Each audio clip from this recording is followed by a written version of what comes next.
But I also think that the fact that people are so different underscores a need for a more general defense of transsexualism that isn't an insistence on some kind of innate, maybe like divine feminine within people, like some identity. I mean, that just doesn't describe everyone's experience. Sorry if some of these are phrased a little bit. Okay, so what do you believe transgenderism actually is? And do you see it as a personal project regarding the self and expression of a repressed inner identity, a mental condition, etc.? Oh God, that is a tough question. Oh God, I really don't know. I think for me, it is a kind of preoccupation with an aesthetic ideal and a desire to embody that, and all the frustration that comes with not embodying that ideal. And so I don't feel like there is some fundamental, innate and unchanging identity that is like, I am a woman. I don't feel like that. I feel like I want to look like a woman. That is how I feel. I approach transgenderism, and I want to like embody certain like feminine virtues, and I want to be like, you know, delicate, and I want to have a kind of like wittiness and all of these kind of like classic feminine virtues that I want to embody in my life. And so that's kind of how I see it. And honestly, that is not how everyone sees it. And I think that's okay. I think it's okay if people have different approaches to things. But I also think that the fact that people are so different underscores a need for a more general defense of transsexualism that isn't an insistence on some kind of innate, maybe like divine feminine within people, like some identity. I mean, that just doesn't describe everyone's experience. I agree with you 1,000,000%. I also hate the like male brain, female brain arguments. I'm not sure how you feel about those, but I kind of look at them in the same way, where it's like, no, I have a female brain just in a male body filled with testosterone.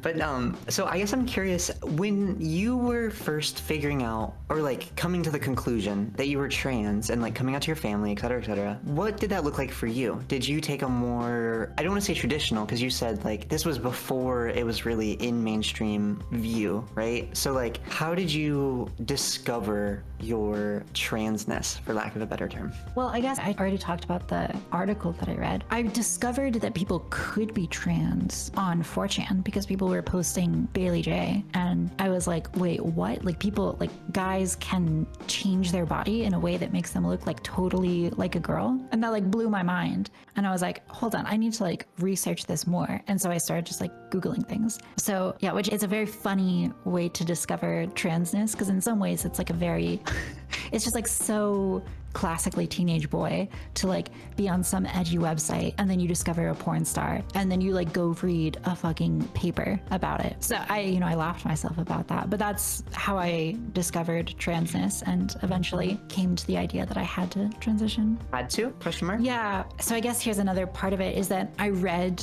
this study and I was very convinced that if I did not transition, the dysphoria would just get worse and then I'd end up as like a 40-year-old who really wants to transition. So my thought was like, okay, I either transition now or later. Those are my two options and now is better. And so that I really pushed to transition. And you kind of answered this earlier, but I just want to ask it again because we're on topic. Hypothetical, right? Time travel exists in this scenario. If you could go back and talk to a young you, would you encourage yourself or discourage yourself or like neutrally encourage yourself to walk through the door with the nails? To bring up the analogy that you mentioned earlier. Yeah, I mean, I would definitely tell younger me to commit to setting up that Bitcoin miner on my laptop when I was like 12. That would definitely be a good piece of advice.